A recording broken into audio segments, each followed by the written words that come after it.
What's up, everybody? I realized after posting my last YouTube video that I didn't give you any context as to why I was making that video. So, for my last class of college, I know, I'm so excited. I have a degree. I guess I'm getting a degree. Yeah, I'm getting a degree in social media marketing. That means I'm getting it basically encompasses all types of social media skills. And a part of that, I have a capstone piece that I had to work on. And for my capstone piece, I did a lot of research on natural birth control. And the reason that I chose this for my capstone piece is because I find that it's very relevant right now. I find a lot of people are tired of the symptoms and side effects of birth control, but I also find that people are really tired of not understanding their bodies and not being aware or being made aware by doctors about what's going on in their bodies. I've seen stories of women who have been going to the same doctor for years and years and years, been on the same birth control for years and years and years, and then eventually that birth control fails them.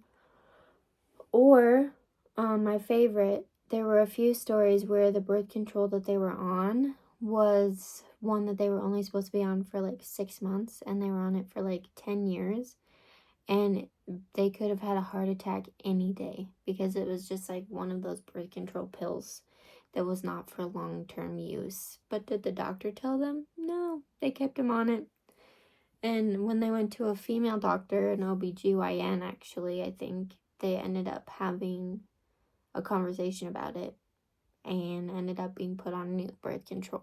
So anyways, for me, this feels like a very relevant issue to feminine health, to women's health, to equality, to feminism, because I feel that there's empowerment in understanding what's happening in your body and why. So that is what I decided to do with my capstone piece, is do a bunch of research on why it's a relevant issue and start to talk about it. So last week we talked about what it is and why I chose it. I have health issues for a while there, for like 2, 3, I've been sick for 4 years. But I feel like for the first year of my health journey, maybe the first 2 years, I don't know. It's like kind of a blur, that whole thing. But I was on probably 30 pills, sometimes daily, sometimes twice daily. So I was on a lot of medications, a lot of supplements, a lot of things that were really helping me and have helped me long term. But at that point, I was like, I am not adding another pill. And before that, I had decided not to go on it because my mom was on it for a while and she just felt really cruddy on it. And so for me, it was just kind of a decision to choose other options. And because of all these choices and this decision, I found out about this thing called natural cycles. And natural cycles, you take your basal body temperature, which is your lowest resting temperature daily. They recommend that you give it about 3 hours of sleep. So you do have to be sleeping at least 3 hours a night, like consistently. It can't be 1 hour wake up, another hour wake up. So it has to be at least a consistent 3 hours of sleep. And then you can take your temperature in the morning. They recommend that that's at the same time daily too. So like if you get up at 6, take your temperature. The longer you're awake, the higher that temperature raises, and so you're less likely to get an accurate read. The cool thing about natural cycles, though, and the reason that I started researching it and looking into it, is because I already have to wear an Apple Watch. For my POTS, I have to monitor all of that stuff. I have to monitor my sleep and my heart rate, and it was just like the easiest thing because I already had one. But natural cycles will take your daily temperature from that. Now, it is different because it's actually technically an internal temperature. So there is a whole bunch of science through, like that they've done through Apple and all this stuff, where they work with an actual thermometer, and they work with the Aura Ring, and they work with Apple Watch. And it's different, but they know, and if you mark that you're using that, it makes a difference. So, yeah, but it's pretty cool, the science that they put behind that. So yeah, that's your basal body temperature. Then you have another thing that you track through the app, which is your cervical mucus, and it's, some people call it cervical fluid. This is basically, as you get closer and closer to ovulation from your menstruation, your body starts to have discharge. I don't know if you've noticed this before, but some people actually aren't told what it is, to the point where they think that it's actually an infection, and it's not. It's just discharge. But yeah, so the closer you get to being fertile in that ovulation day, the more fertile that fluid becomes. And there's 3 different stages. There's dry, which means nothing. Then there's sticky, which is kind of a little bit more, I don't know, what would you, kind of more like an oatmeal consistency, you know, like the oatmeal stuff that you can sometimes get on your fingers. That's the consistency that you're looking at. Then they have creamy, and that is more like a lotiony sensation. And then they have egg white, and the egg white is your most fertile cervical fluid, and that bad boy is like an egg white. And so it's extremely stretchy, it's clear, and there's usually a lot of it. And then after that, you go to a watery, or you stay at a egg whitey if you're pregnant. But if you're not, you go to a watery, and then you go dry.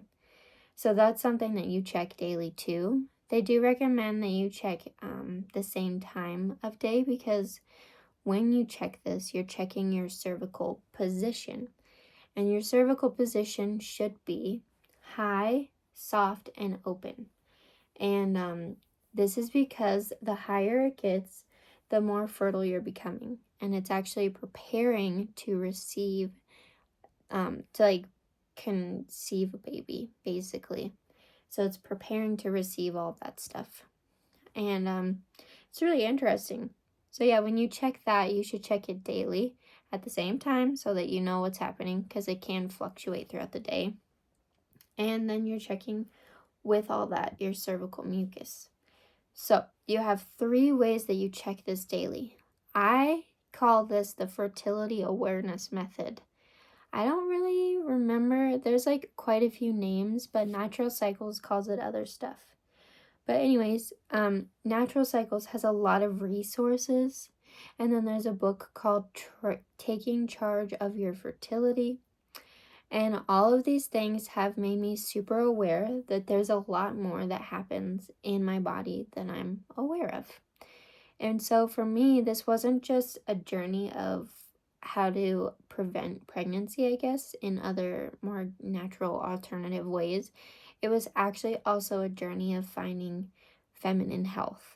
And the reason that I say that is because I was tracking, I was actually able to find that I was really low in progesterone. Without tracking, I probably would have gone to the urgent care and gotten checked for a UTI or an infection of other sorts, a yeast infection, whatever. I would have gone and gotten that checked immediately. But instead, I was able to call my doctor on the emergency line, and he told me that I was probably low in progesterone. And so it actually helped me to find hormonal imbalances that I am now cured of, because I was able to do the research and check all that out. So it's pretty cool. And I find that no matter if you use this for an alternative to birth control, I find it important to know what's going on in your body and to know how to advocate for your body, especially as a woman. I just learned that with pads and tampons, they just started using real blood to test them. Before, they were using other liquids and other things that aren't the same consistency. And then we have weird things happening when we're on our period and we don't know why they're happening with our pads and our tampons. And it's because they're not being tested really. And so there's just like so much that people don't know about women and the hormonal changes that they go through each cycle. And it makes me sad because we should talk about it. We should understand it and we should know what's happening so that when something is wrong, we know how to figure it out and tell our doctors and communicate it. Or when something's right, we know how to track it, you know? So I hope that you will check out these resources that I've listed below. And I really appreciate that you've taken the time to watch this. I know that this stuff can feel uncomfortable. I really do. But I do find that there's value sometimes in getting out of your comfort zone and checking out new things because this stuff could change how you understand your own health as a woman in ways that could empower you and bring you peace and bring you awareness of where your health actually may be. So, yeah, thank you for watching. I hope you give this video a thumbs up if you enjoyed it and don't forget to share it. Bye.